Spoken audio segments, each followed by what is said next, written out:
Total 8 जनों पर case किया गया है और अज्ञात में 30 से 40 जन है। मजिस्ट्रेट को भी घेराव करेंगे कि भाई आखिर जिन लोगों ने गुंडागर्दी किया लाठी डंडे के साथ, उन लोगों के ऊपर आपने एफआईआर क्यों नहीं किया? ये सवाल तो उन मजिस्ट्रेट को जवाब देना होगा। तो मैं जब रो रो के चीख के प्रशासन से ये गुहार लगा रही थी 21 तारीख को। जेएसएससी सीजीएल आंदोलन के मामले में एक नया मोड़ अभी आ गया है। मोड़ ये है कि जो प्रतिमा नाम की जो लड़की है, जो जेपीएससी जेएसएससी रिफॉर्म मंच की कोर कमेटी की जो सदस्य है, वो जो है अभी एफआईआर करने के लिए आई है कोतवाली थाना। उसका कहना है कि जब पुतला दहन करने के लिए जब हम लोग गए थे तो हमारा दुपट्टा छीना गया और हम कुछ लोग लोगों ने हमारे ऊपर गालियां दी, हमें टच करने की कोशिश की और हमारा दुपट्टा को भी छीना गया। और 2 दिन से जो है सो हम काफ़ी परेशान थे, प्रताड़ित थे, अपने आप को जो है सो घर से नहीं निकल पाए। लेकिन तीसरा दिन हम लोगों से गुहार लगाएं, तो गुहार लगाने के बाद भारतीय जनता पार्टी के नेता प्रतिपक्ष बाबूलाल मरांडी, अमर कुमार बावरी समेत तमाम नेता आए और आज जो है सो कोतवाली थाना में एफआईआर दर्ज करवाने में सहयोग किए हैं। हम सीधे तौर से लोगों से समझते हैं क्या कुछ कहते हैं, चूंकि अभी थाने में जो है एफआईआर दर्ज करके निकल रहे हैं। हम सीधे तौर से लोगों से जुड़ते हैं और वो क्या कुछ कहते हैं आपको सुनाते हैं। बाकी मेरे साथ जो भी हुआ 21 तारीख को सभी मीडिया बंधु को भी पता है,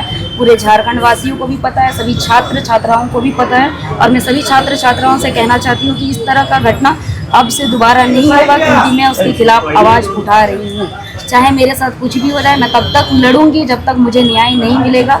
हम लोग सिर्फ पुतला दहन करने के लिए शांतिपूर्ण ढंग से पहले 26 दिनों तक जयपाल सिंह मुंडा स्टेडियम में हम लोगों ने आंदोलन किया। उसके बाद हमारी मांगों को मानी गई, उसके बाद कोर्ट में स्टे लगा दिया गया। दोबारा हम लोगों को आना पड़ा सरकार के खिलाफ पुतला दहन करने के लिए। उसके बाद अगर हमारे साथ इस तरह गुंडों को भेजकर किसी भी बहन बेटी के साथ इस तरह होगा तो मैं चुप नहीं रहूंगी। कितने लोगों को हुई है? कितने लोगों को? मैं आपको बता दे रही हूँ,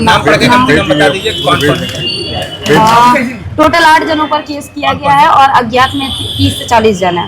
अज्ञात 40 भेज दीजिए, नाम भेज देंगे। नाम मैं आप लोगों को भेज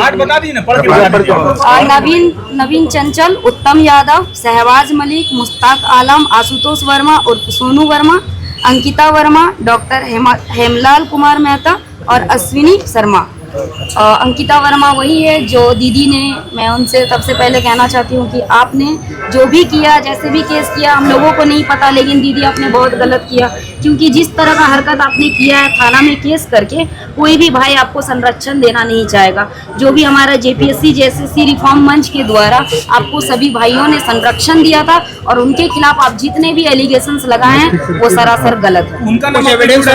उनके नाम इसलिए डाला है क्योंकि मेरे पास वीडियोस है, प्रूफ है मेरे पास, आप लोग भी सोशल मीडिया पे देख सकते हैं। वो खुद पुतले को छीनते हुए नजर आ रही हैं। उन्होंने कहा कि मैं तो शॉपिंग करने आई थी।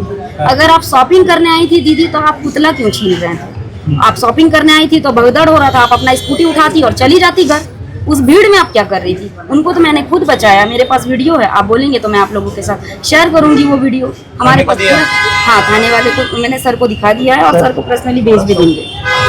सर ये क्या सरकार की पुतला लेकिन उस दिन जेएमएम के गुंडा महका सरकार द्वारा ये प्रायोजित थे, क्योंकि सभी स्थानों पर, चाहे गिरिडीह हो, चाहे हजारीबाग हो, चाहे रामगढ़ हो या रांची हो, सभी जगह जेएमएम के जिला जो डंडे लेकर बच्चों की पिटाई करते हुए झंडा मैदान गिरिडीह का आप देख सकते हैं, हजारीबाग का देख पाएंगे। रामगढ़ के जिलाध्यक्ष या कौन थे उनके नेता, वो तो कहता है जो भी पुतला दहन करेंगे उसको पटक पटक करके।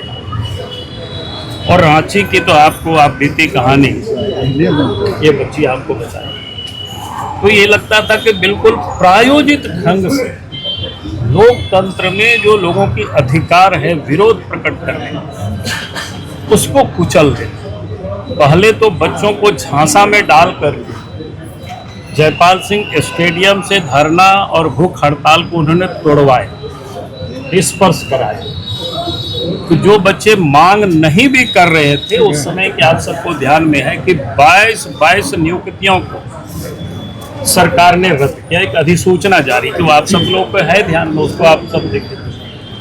6 एग्जाम को तो उन्होंने स्थगित किया। 17 नियुक्ति 2010 से लेकर के 22 तक उसको जांच के दायरे में लाए। बच्चों को लगा कि शायद सरकार हमारे आवाज को ठीक से सुना है, लेकिन वास्तव में हेमंत सोरेन जी बड़ी चालाकी से, बड़ी चतुराई से, क्योंकि उस दिन भी मैंने मीडिया को कहा था, उस दिन भी मैंने एक्स पोस्ट पर भी मैंने डाला था, जिस प्रकार से सरकार ने जो निर्णय ली है, अधिसूचनाएं जारी की है, कोई भी कोर्ट जाएंगे तो तुरंत इसकी अगर हुआ भी स्वाभाविक है। इसके बाद बच्चों के मन में गुस्सा होगा, जहां 26 दिनों तक बच्चे भूख हड़ताल और धरना पर बैठे थे और उनको इस प्रकार से छाला गया, तो बच्चों ने क्या कहा कि हम लोग पुतला दहन करेंगे, जिला पर। उसको भी हेमंत सोरेन की सरकार को बर्दाश्त नहीं हुआ, उसको भी लाठी डंडे से और वो भी गुंडों के द्वारा। अगर पुलिस छीन छोड़ करती तो कुछ समझ में आता। अभी आपको बता रहे थे कि भाई कौन छीन रहा है, जेएमएम के गुंडा कर रहे हैं। तो ये गुंडागर्दी बर्दाश्त नहीं करेगी और इसीलिए आज हम सब लोग आए ताकि बच्चे को ऐसा नहीं लगे कि हम अकेले सिर्फ छात्री हैं, कि छात्र के अभिभावक भी हैं और हमारी पूरी पार्टी इन बच्चों के साथ है। और इसीलिए आज हम सब लोग आए कि भाई बच्चे तुम चिंता मत करो, हम सब लोग साथ में हैं। लड़ाई जितने भी लड़ना होगा लड़ी जाएगी। सरकार को इसके बाद करना क्या चाहिए था, यही देखे जो मजिस्ट्रेट निपुट थे। भाई कोई भी शांतिपूर्ण जुलूस में, प्रदर्शन में, पुतला दहन में अगर मजिस्ट्रेट डिप्यूट है और झारखंड मुक्ति मोर्चा के गुंडे अगर वहां हमला कर रहे हैं तो उन लोगों के ऊपर मजिस्ट्रेट एफआईआर नहीं करते। एफआईआर किन के ऊपर कर रहा है, जो लड़के आंदोलन कर रहे थे।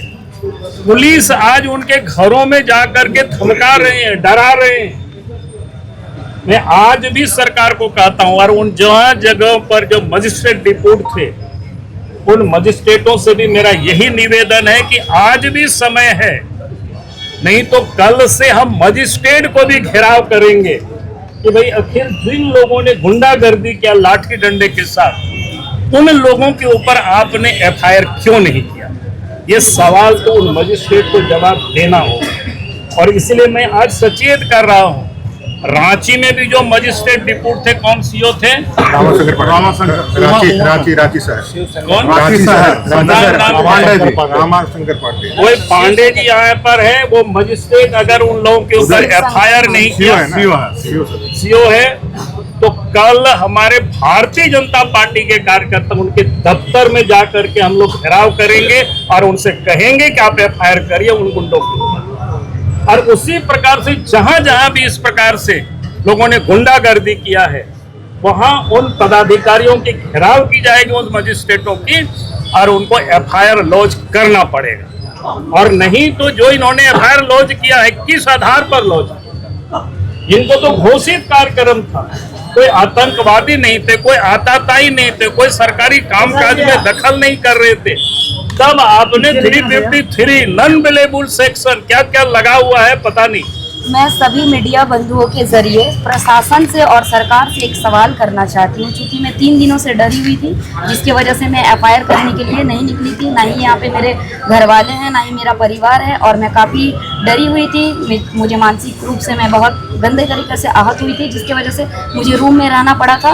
और मैं पूछना चाहती हूँ प्रशासन से कि आप जो अमीषा प्रसाद को उठा के लाए, खोज के लाए, उसका सीधा आप घर गए, 3 गाड़ी पुलिस गया और उठा के आप उसको लाके जेल में डिटेन कर लिए 7 घंटा के लिए। तो मैं जब रो रो के चीख चीख के प्रशासन से ये गुहार लगा रही थी 21 तारीख को कि जो लड़का मुझे छेड़ा है, जो मेरे गर्दन पे हाथ रखा है, जो मेरा दुपट्टा खींचा है, आप उसको चिन्हित करिए और उसको खोजिए। क्या प्रशासन को भारी पड़ेगी? क्या सरकार को भारी पड़ गई इस चीज़ में, या फिर प्रशासन सरकार पे भारी पड़ रही है, या फिर सरकार प्रशासन पे भारी पड़ रही है? ये एक सवाल है मेरे तरफ से कि प्रशासन जो केस पे केस दर्ज करे जा रही है, लगातार 2-3 थाने में केस दर्ज हुआ है हमारे साथियों के नाम पर, रविंद्र पासवान, कुणाल सर के नाम पर, और भी बहुत 14 नाम हैं जिन पर केस हुआ। क्यों भाई? हम लोगों ने वो जो अंकिता वर्मा दीदी हैं उनको संरक्षण देने की वजह से हम पे केस किया गया है क्या? या फिर हम लोग आंदोलन के लिए अपना अधिकार मांग रहे थे और सड़क पे उतरे थे, इसके लिए हम लोगों पे केस किया गया? या फिर इसीलिए मेरा केस को आगे नहीं रखा गया? क्या प्रशासन को नहीं पता थी कि मैं पीड़ित थी? मैं 2 दिनों से पीड़ित थी। वो लड़की कहाँ होगी, कैसी होगी, ठीक है भी या नहीं भी, बीच रोड पे उसके साथ जबरदस्ती किया गया, उसका दुपट्टा खींचा गया, क्या प्रशासन को ये बात पता नहीं थी? वीडियो के जरिए उन तक पहुंचा नहीं था? क्या सरकार तक मेरी आवाज़ नहीं पहुंची? मैं इसी बात पे राहुल गांधी से भी सवाल करना चाहती हूँ। आप जो पुणे में जाके 70 लाख महिलाओं को बोल रहे हैं चीख चीख कर कि हम उनके साथ हैं, तो आप झारखंड के छात्रों के साथ क्यों नहीं हैं? यहाँ की महिलाएं सुरक्षित नहीं है आपकी सरकार में। और आप सेंट्रल का बात करते हैं, आप बार बार बोलते हैं कि हमें सेंट्रल दे दो, हमें देश दे दो। कैसे दे दे आपको देश? यहाँ झारखंड के बच्चे सुरक्षित नहीं है रोड पे, आपको देश हम कैसे दे दें? आप ये चीज हमें आके बताइए। 26 दिनों से हम लोगों ने लगातार धरना प्रदर्शन किया, अनशन पे बैठे, हमारे सभी छात्र गुहार लगा रही थी आपसे मिलने के लिए, आप आए तक नहीं। और आप बाहर जाके बोल रहे हैं कि हम छात्र के साथ हैं, हम महिला के साथ हैं। कहाँ हैं सर आप? मैं आज आपको बुलाती हूँ, आपका आह्वान करती हूँ, कहाँ हैं? अगर आप हैं तो आइए और मेरे साथ इंसाफ कीजिए। अगर सरकार के गुंडे थे तो आप चिन्हित कीजिए और उनको कड़ी से कड़ी सजा दीजिए, क्योंकि मैं इससे आहत हूँ। और अगर सरकार मेरे लिए एक्शन नहीं लेगी तो मैं रोड पे भी बैठूंगी। मुझे अगर इस झारखंड के बच्चे के लिए लड़ना पड़ा, सभी छात्रों के लिए लड़ना पड़ा, मैं झारखंड के सभी अभिभावकों से और छात्र छात्राओं से नम्र निवेदन करती हूँ कि वो आगे बढ़े। हम उनके साथ हैं। जेपीएससी जेएसएससी रिफॉर्म मंच उनके साथ रहेगा हमेशा। क्या नाम है? नाम मेरा नाम प्रतिमा कुमारी हुआ। हो गया